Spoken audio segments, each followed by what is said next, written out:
Ready to step in the spotlight? In our episode today, we're diving into the world of speaking engagements. Whether you're a seasoned pro or you're just getting started, we've got the insider tips you need to find and land speaking opportunities that elevate your profile and amplify your message. Tune in and discover how to turn your passion for speaking into a powerful platform for success.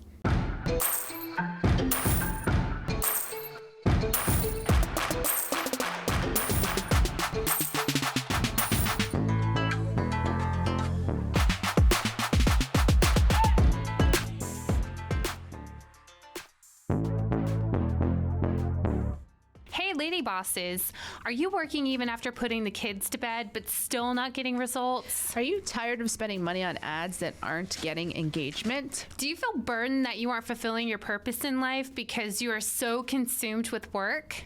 I'm your host, Brooke Boltz. I'm an attorney and founder of Boltz Legal. I started my business and in 1 year was bringing in 7 figures and am now bringing in multi-7 figures. And I'm your co-host, Rachel Boltz, owner of Boltz Media. I've helped many businesses build their online presence and increase their revenue through digital marketing. Want to hear how we did it? We are here to help you achieve your goals personally, professionally, and spiritually. So kick off your high heels, sit back, and let's ignite that passion. We're Miss Biz, where we're putting the Miss in biz. Let's get biz done. Participating in speaking engagements is so impactful to creating the perception that you are a thought leader in your area of business. But how do you find these speaking engagements? Well, today's episode, we're going to talk about some of the things that I've done in finding speaking engagements, because this has been a priority for me this year, was finding and participating in more speaking engagements. So you can research local organizations and groups, look for different professional associations, networking groups, business clubs, and community organizations in your area. These groups often host events, meetings, and conferences where they are actually looking for guest speakers. So some of the ones that you can look at, and the Rotary Club specifically, I knew had guest speakers at every one of their meetings. And they have a centralized website that I was able to look to. I can't remember the exact website, but it was a Rotary Club in the area where I live, and that had all the local Rotary clubs. So I was able to easily look at each chapter and find out who the contact person was for that chapter, and then send them my speaker resume and express my interest in speaking as a guest speaker. We'll talk about what that resume should include, but that's what I did for Rotary clubs, and I've spoken at several now this year. They've actually turned out to be really great events. Some of the Rotary clubs are smaller than others, but even the small groups that I've gone to, I've always come away with at least a couple of really good connections.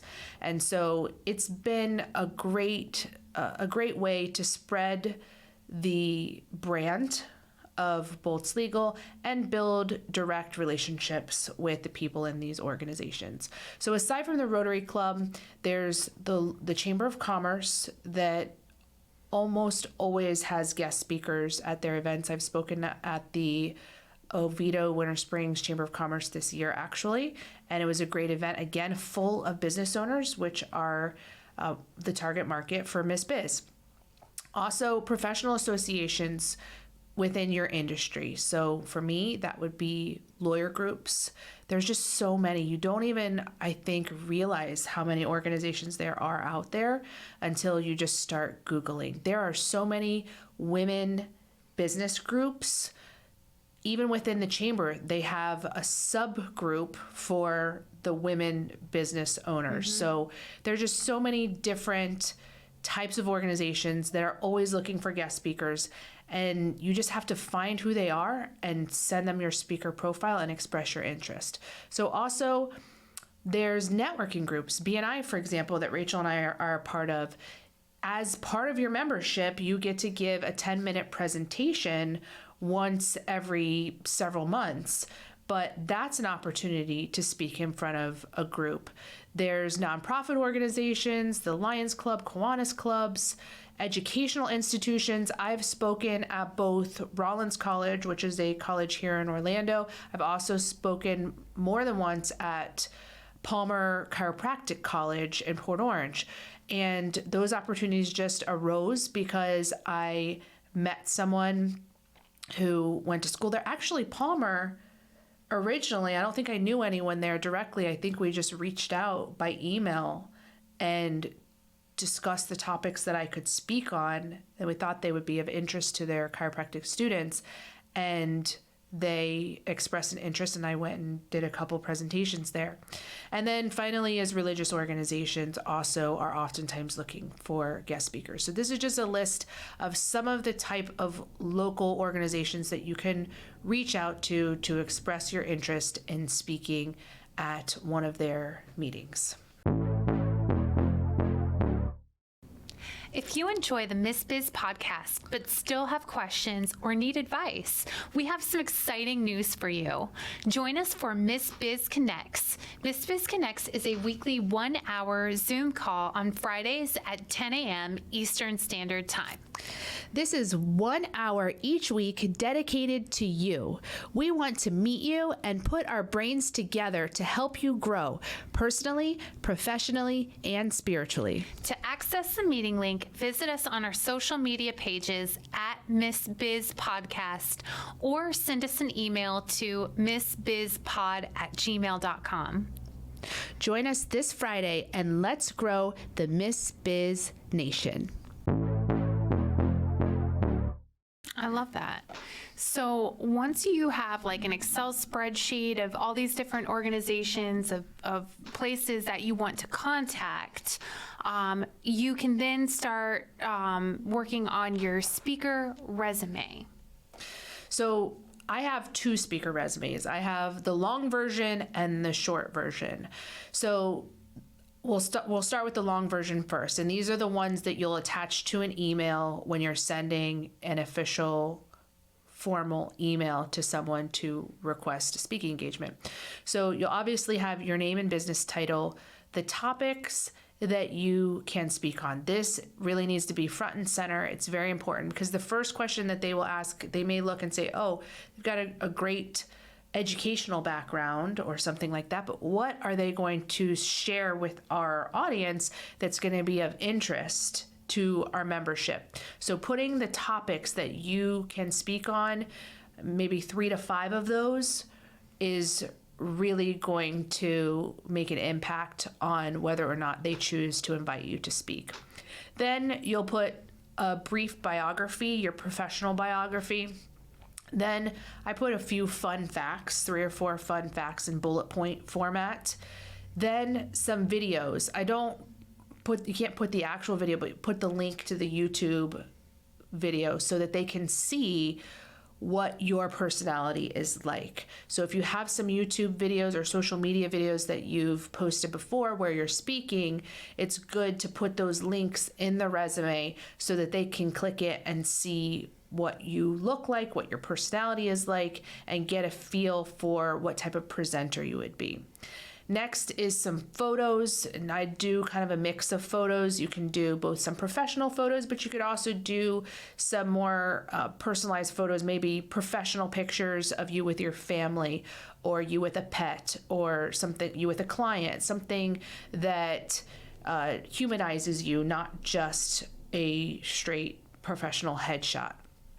And then media appearances and other speaking engagements. This is important to list those there. If you've spoken at other places or been in the media in some sort, listing those is going to be impressive and also show that you're an experienced speaker. If you haven't had any of those yet and you're just starting out, you can leave those off. But if you do, you want to make sure those are listed as well. Finally, a couple testimonials. You can take a couple of reviews that you've gotten, put those there, not too many, just 2 or 3 of your best reviews or testimonials, putting that on there.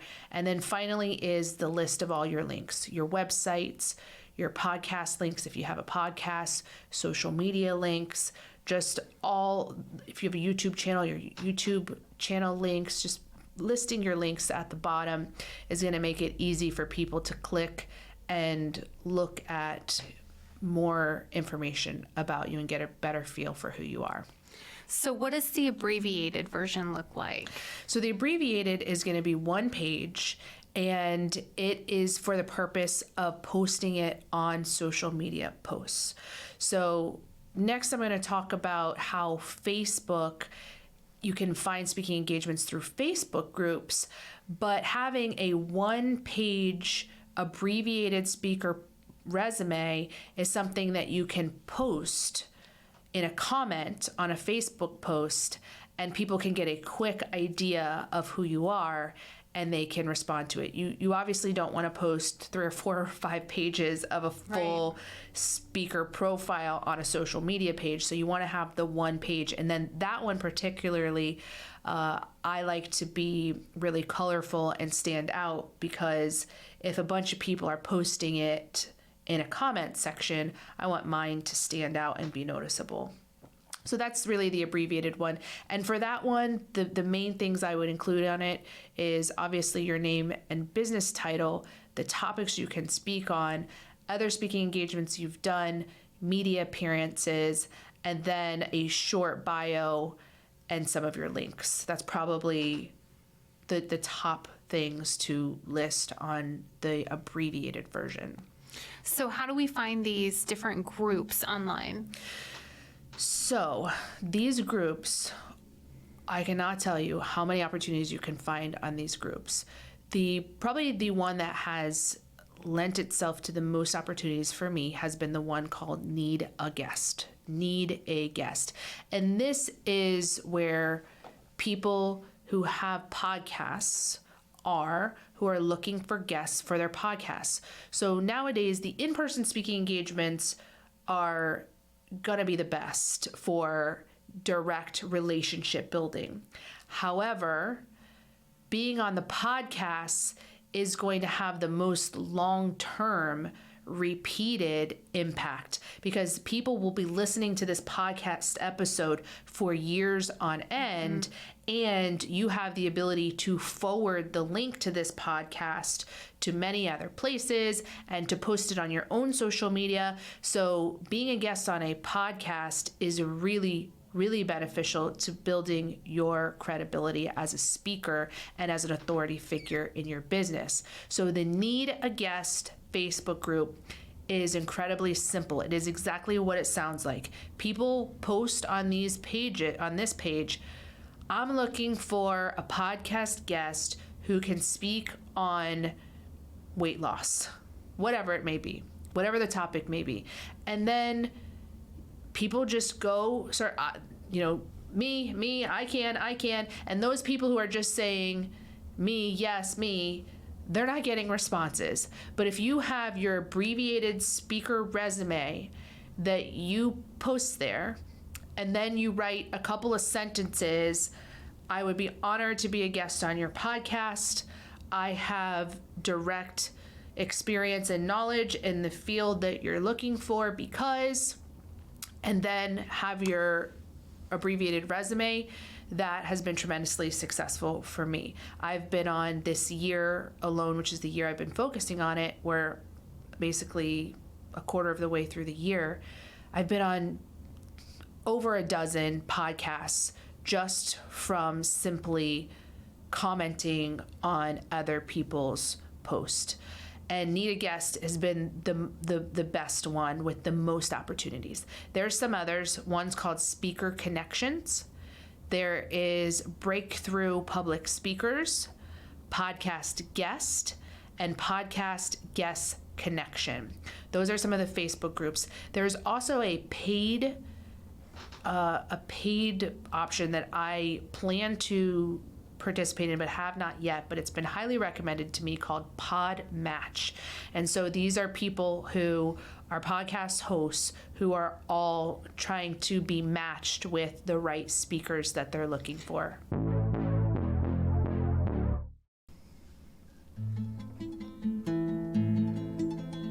Mindfulness on the go. Here's what what you need to know. So today we're going to talk about unplugging as an entrepreneur, as a business owner. Unplugging is huge. This is one of my really big values. So let's go through top 3 things that we can work on as far as unplugging. So our first thing we're going to focus on is scheduling regular detoxes. This is absolutely huge and really important, and it can feel so empowering and very uplifting. So schedule a little detox and put it into your regular routine. If I'm going to the gym in the morning, that's going to be maybe my unplug until maybe the afternoon. Whatever works for your schedule to try to get that detox in. Your second one is going to be tech-free zones. This is also a really great idea. So for instance, if my bedroom is going to be my safe haven and my sacred place, that space I'm going to reserve for no technology and being able to unplug for that time period. And then our last one is going to be engaging in offline activities. So this can be your yoga, your hiking, this can be kayaking, depending on where you're at and how I can get out of the house. That's going to be really important to kind of serve that body and to be able to unplug from that technology. That is so cute. It's almost like Match.com for podcasters. It is a great name, Podmatch. And honestly, when we talk about branding and coming up with names, this person told me the name of Podmatch probably months ago, and she only told me at one time. But it is stuck in my head because it's such a good name that it's descriptive of what you're doing, but it's also creative and cute. So it's a really great example of a title of a business that is really brilliant. So Podmatch is the name of it. It's a paid service, so I haven't gone through the whole process to sign up yet, but it was highly recommended by some other podcast hosts as a great way to find other opportunities and to find guests to be on your own podcast if you have your own. So these groups are a great way to find podcast speaking opportunities. So this year, as I mentioned, I've been really focusing on this, and these are some ways that I found local in-person speaking engagements and found podcast guest opportunities without spending that much time looking for the opportunities. The Need a Guest and Facebook groups really are just done on my daily scroll feeding, what am I saying? Feed scrolling. Yes. That's what I meant to say. Feed scrolling. As I'm scrolling my Facebook feed, these are coming up, showing me who needs it, and then I'm just like, yes, me, here's dropping my resume. And the more that you respond to those types of posts, the more Facebook will show you similar posts as well. That's true. And also, I gave you an example of 4 or 5 of these Facebook groups, but there are so many more. And once you join a couple of them, Facebook's going to start recommending you others, and there's so many. But what I do is I scroll through. I'll join the group, and then I'll scroll through to see if it is an active group, because as we all know, some of the groups aren't very active and there's only 1 or 2 people who are contributing to it. So if you scroll through and you see that it's an active group, it's one worth participating in. Now, I'll say the people on Need a Guest are probably not the podcasts with the farthest reach. They're not the people with tens of thousands of subscribers. They probably have a smaller audience. But to me, that wasn't very important. To me, I wanted to be on a solid number of podcasts consistently to be reaching whoever their audience is. And maybe their audience is small now, but it's not going to always be small. If they are consistent, their audience will grow over the course of time, and that podcast is forever memorialized in the podcast library. So don't really worry about if it's not a broad enough audience. Plus, you can use it for social media content as well to post to your own audience. So over time, you will be able to look for and be attractive to bigger podcasts to be a guest. But if you're just starting out and you're just trying to get your message out there, and you're just trying to get known by more and more people, this is a great way to do that. So the other thing that I incorporated with my speaking engagements this year that has been a game changer is the raffle for email addresses. So when I'm at an in-person speaking engagement, for example, let's say a Rotary Club, I bring a sign-in sheet and I say, and these couple of times I did a gift card, like a $50 Amazon gift card. And I said at the end of the meeting, I'm going to raffle off and give away this gift card to somebody who provides their contact information. And because they're getting something from it, people have been so much quicker to provide their contact information. So I'm now leaving these events with a whole list of contact information to put on my email list. Whereas in the past, and I wasn't doing this, I was just walking away hoping that they remember who I am when they have a legal need.